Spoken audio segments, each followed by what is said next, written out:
O gelo ao redor desses buracos ainda estava congelado, liso e duro, sem sinais de que haviam sido cavados com as mãos ou ferramentas. As lápides estavam cuidadosamente empilhadas em 2 montes próximos, aparentemente refutando qualquer ação da natureza ou de animais. Após passar várias horas na vila, Nelson ordenou que seus homens voltassem aos cavalos e partiu na longa jornada de volta para casa. Ao retornar para Manitoba, ele relatou que não havia encontrado nada de relevante na vila. Não conseguia explicar como ou por que as pessoas haviam partido, nem encontrou indícios de atividade criminosa. Uma coisa que Nelson destacou, no entanto, foi que Lebal não parecia ser tão experiente quanto alegava.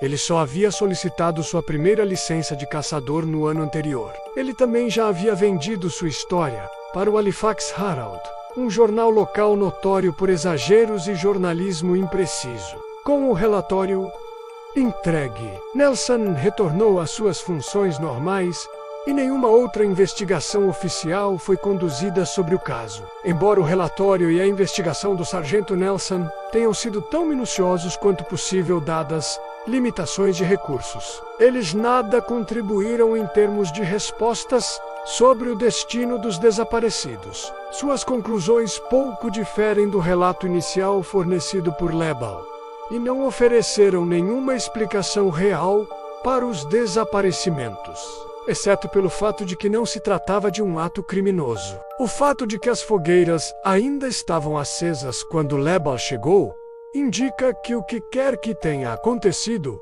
ocorreu recentemente. Não havia sinais evidentes de luta ou que qualquer confronto tivesse ocorrido. Era como se as pessoas simplesmente tivessem parado o que estavam fazendo e abandonado a vila em massa, deixando para trás seus trenós e caiaques e todos seus pertences pessoais. Mas esse cenário não explica por que deixaram seus husks, nem por que esses animais não haviam sido alimentados por algum tempo, ou sequer comidos os alimentos e suprimentos que estavam espalhados e intocados. Também não explica por que os corpos dos aldeões mortos foram removidos.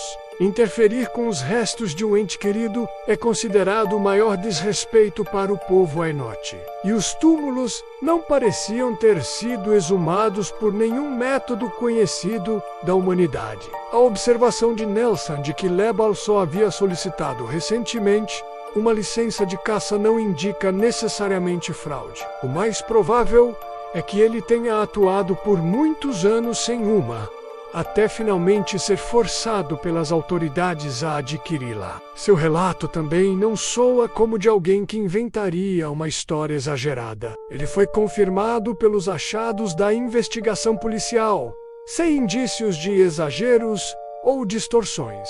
Então, o que poderia explicar o desaparecimento súbito e inesperado de 30 pessoas de suas casas, deixando para trás tão poucas pistas? Muitas poucas explicações racionais podem ser encontradas. É possível que os aldeões tenham abandonado a segurança de seu assentamento por medo de alguma tragédia iminente, como uma doença ou uma ameaça de violência por parte de uma comunidade vizinha.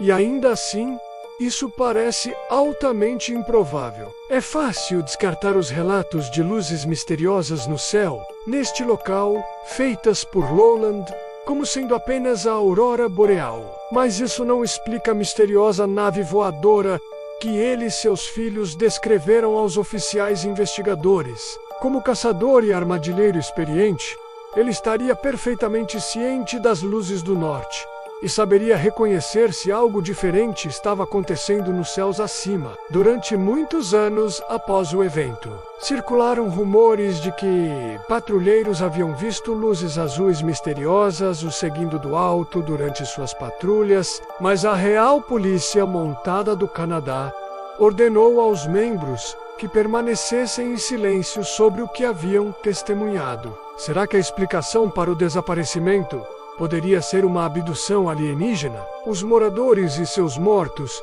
teriam sido levados da vila por uma nave extraterrestre de passagem. E o que dizer do testemunho do caçador inútil e ferido? Saki. O ser que lhe descreveu aos oficiais era um espírito vingativo do folclore Ainote.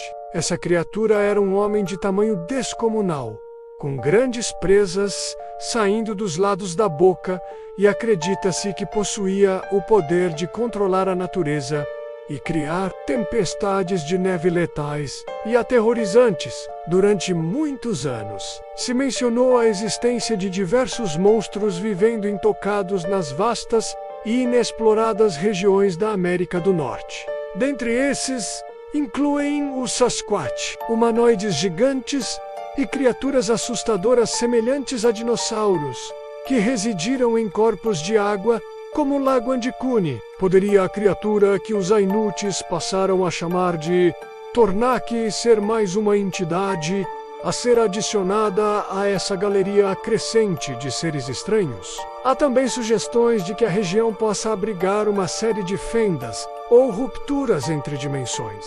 Com o passar do tempo, um número significativo de aeronaves e navio desapareceu, e alguns acreditam que eles e seus ocupantes sumiram através de fraquezas que separam nossa realidade de outras vizinhas. Ao longo dos anos, a história da aldeia Ainuti desaparecida foi revistada por diversos autores, e a Real Polícia Montada do Canadá foi solicitada a fornecer mais detalhes sobre a sua investigação. Eles mantêm a posição de que nenhum crime ocorreu e que a história, na melhor das hipóteses, um grande exagero e, na pior, uma encenação deliberada. Analisar os diferentes relatos ao redor do evento realmente parece dar algum peso a esse argumento. Desde o artigo original, publicado em 1930, diversos acréscimos ao relato de Leibal parecem ter sido incluídos por publicações posteriores. Às vezes, o número de sepulturas violadas varia. Em outras versões, a natureza das estruturas encontradas por Leibal foi alterada,